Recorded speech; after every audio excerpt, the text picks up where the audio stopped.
Hey guys, what is happening and welcome back to the channel. Today we are going to discuss Steven Brault and whether or not the Seattle Mariners should attempt to trade for him. But before we do, make sure you subscribe for more Mariners content and leave a like to help our channel grow. If you want to support us further, consider becoming a patron to get access to our weekly Mariners podcast. The link will be in the description down below.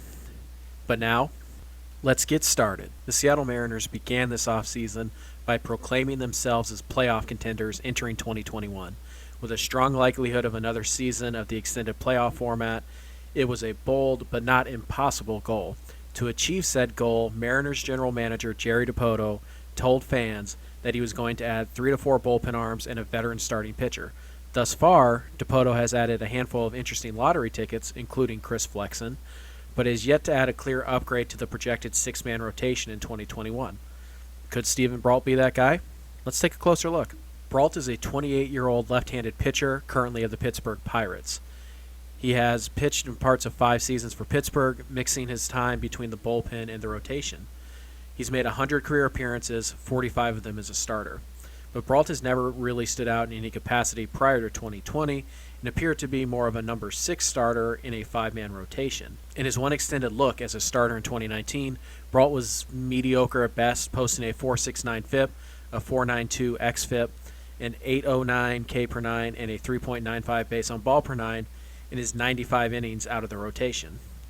But after becoming a permanent member of the rotation on May 29th of 2019, Brault reeled off an impressive 14-game stretch where he posted a .324 ERA in 75 innings while allowing just a .681 OPS to opposing hitters.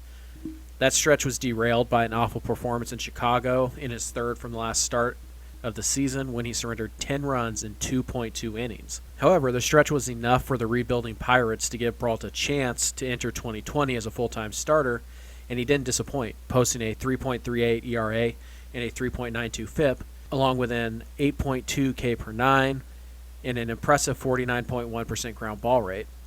However, despite making 10 starts, Brault was only able to cover 42.2 innings, and his walks per 9 jumped to an ungodly 4.64 base on ball per 9. But Brault did an excellent job at avoiding hard contact, largely by missing barrels. In 2020, Brault ranked in the 89th percentile in average exit velocity, the 76th percentile in hard hit percentage, the 59th percentile in X batting average, the 68th percentile in expected slugging, and the 83rd percentile in barrel percentage. Brault is a low spin lefty who's a good athlete and pitches without overpowering stuff. In fact, both Brault's changeup and fastball were difficult to square up in 2020, with the changeup serving as his best pitch. Hitters posted a measly 138 xWOBA against it in 2020. Brault just became arbitration eligible for the first time and is projected to earn between $1.5 to $2.5 million in 2021. For the notoriously cheap Pirates, who are at least a half a decade away from serious contention, this is likely a salary they wouldn't be opposed to moving, especially since Brault's age and stuff don't suggest more than a number 5 starter. But this is where the Seattle Mariners can take advantage.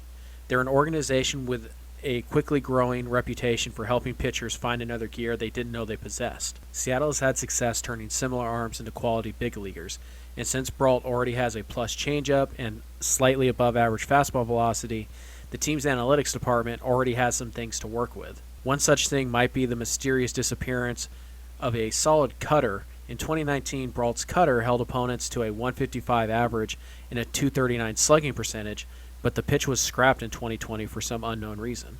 So what we have here is an athletic lefty with a good changeup and cutter who doesn't have max velocity.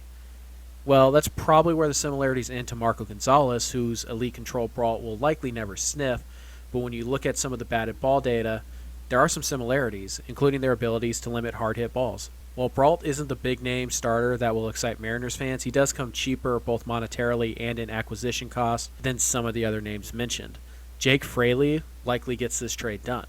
Brault's experience in the bullpen gives him additional value, and Seattle would have the ability to control him for up to 3 years. What do you guys think? Should the Mariners be looking for a potential breakout arm, or should they focus on those that have already reached their peak? Let us know in the comments down below. All of our socials will be in the description as well. Thank you so much for watching, and we will see you guys next time. Peace.